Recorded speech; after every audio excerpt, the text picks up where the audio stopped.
शुभ दिन है क्योंकि FPOs when they are making so much of a progress, actually somebody has to take a pause and look into as to what exactly is happening and how actually we can do it much better.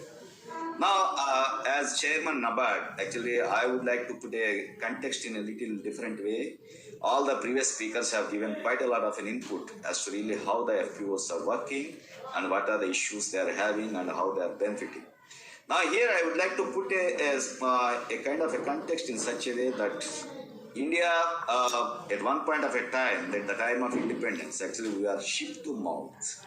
So that 50 million tons of food grains, but the population was low and the population growth was outpacing the food grain production, so we were having all the problems. So the next step the government of India initiated was to beef up the production of the food grains because that was the need. So in the process, the Green Revolution and subsequently the same continuum of the Green Revolution had resulted in producing quite a lot of food grains. Right now, from 50 million tons, we reached 316 million tons. And actually, one of the mute point many people, generally speakers, don't talk about, actually that India was producing hardly any amount of fruits and vegetables at the time of independence.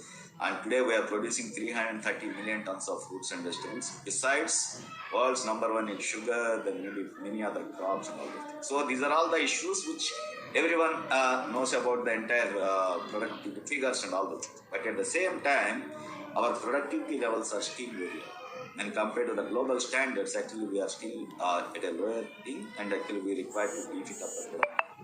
So when actually the production and productivity issues are being talked about, actually we have to speak about the income of the farmer. First of all, why the farmer should be in the farming? Actually, this is the question everyone is talking about, and various surveys of the NSS will say that many of the farmers are not finding it remunerative to be in the farming.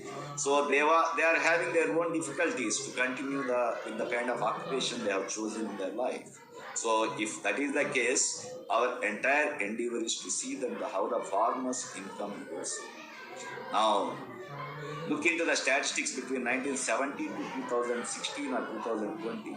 At one point of a time in 17, that there was hardly any bank credit, just 0.04% of the ANBC, but we were having close to around 8 to 10 acres of land per farm. And today we are having so much of a credit to flow into the system, but the farmers have become very small. Now today we are having 86% of the farmers are small and marginal, who are owning less than a hectare or even below that. And the moment actually their land size is coming down substantially, actually they have lost their ability to invest in a big way in the farms to increase their production and productivity. So this is one major area which really had ignited a kind of a thinking on the part of NABARD. NABARD, in consultation with the Government of India since 2011-12, actually we started looking into it as to how to address the problem. So we started the pilots on the FPOs, actually with our own produce fund, UODF fund and others. And that was the precursor for doing this kind of an FPOs. And in the last 10 years, NABARD had gained substantial experience with regard to promotion of the farmer producers organization. Actually, the one lesson which we have seen is that collectivization always has got its merit.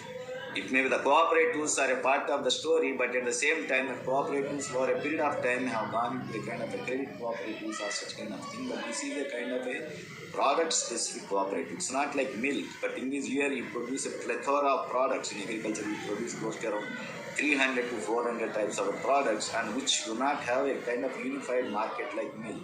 So now we have to create a kind of a differentiated kind of a system where each producer group should have to have their own protocols. What to produce,